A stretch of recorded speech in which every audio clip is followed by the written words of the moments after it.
سڵاوی زانست و پەروەردەر لە قوتابیان و خوێندکاران و سەرجەم هەرێمی کوردستان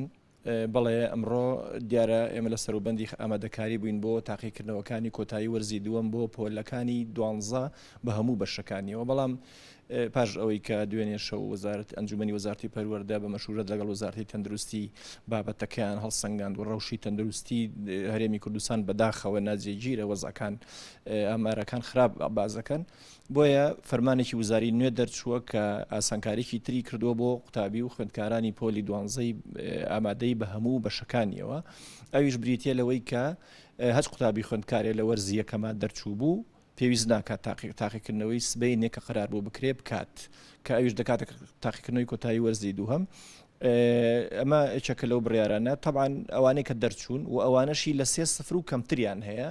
ئەمانە هەر هەمویان دەکرێت بڵین بە داخەڵ بوو هەژمار دەکردن و مشارەکەی تاقیکردنەوەی کۆتایی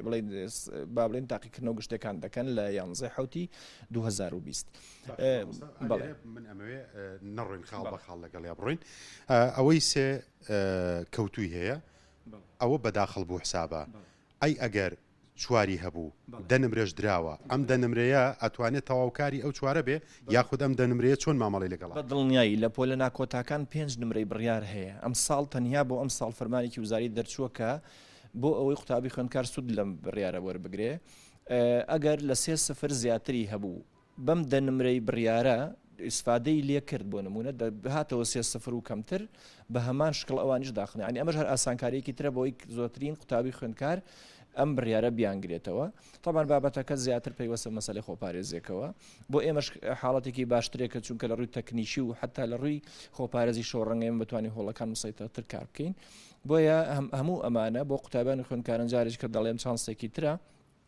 من ئومێدەوارم ئەوڵی خۆیان بن کۆشتی باشی خۆیان بکەن بۆ ئینشاءالله لە 11 حوت کە مشارەکەی تاقیکردنەوە گشتەکانیان کرد هەرمیان بە نمرەی باش ئینشاءالله دەرچن بۆ زانکۆ و پەیمانگەکان مامۆستا ئەوەی کە لە چوار دەرسەکە کەوتبێ و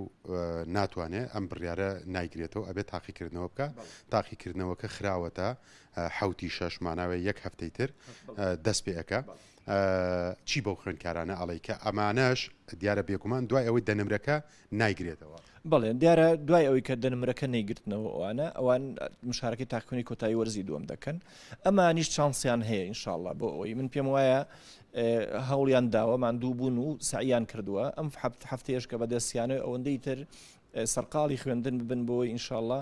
ئەم چانسەژ نەیگرتنەوە بۆ خۆیان بە مافی خۆیان لەو سەرەوە لە تاقیکردنەوەی حوتی مانکە وەکو ئاماژەوە پێدا 6 ڕۆژ درێژ کراوەتەوە کاتەکەی چانسێکیان هەیە بۆی بخوێن و من پێم وایە بەرپرسیارەتەکەی تر گلەیەکە لەسەر خۆیانە بێت